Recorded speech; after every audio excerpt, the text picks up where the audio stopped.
பாஸ்கர் மதிவதனி. குரலில் குரல். பால் காமத்துப்பால். இயல் கற்பியல். அதிகாரம் புலவி நுணுக்கம். குரல் எண் 1313.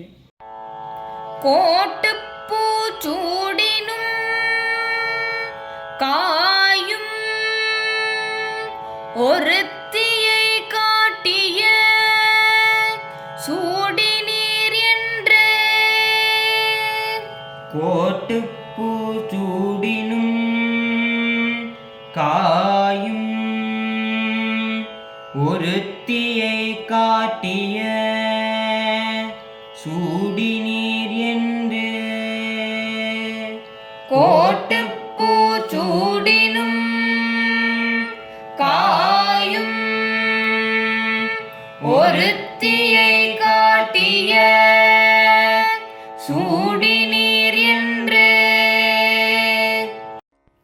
நீங்கள் இருவரும் பிரிந்திருக்கும் போது ஊடல் கொண்டீர்கள் சரி, சேர்ந்திருக்கும் போதும் உங்கள் இருவரிடையே ஊடல் வருவதற்கு காரணம் என்ன என்று என் காதலியின் தோழி கேட்கிறாள். எனக்கு மட்டும் அவளுடன் ஊடல் கொள்ள வேண்டும் என்று ஆசையா என்ன? நான் என்ன செய்தாலும் அதில் அவள் குற்றம் காண்கிறாள். நான் பூமாலையை சூடினாலும் உடனே உம்மால் காதலிக்கப்படும் வேறொருத்திக்கு காட்டத்தானே சூடினீர் என்று கோபம் கொள்கிறாள்.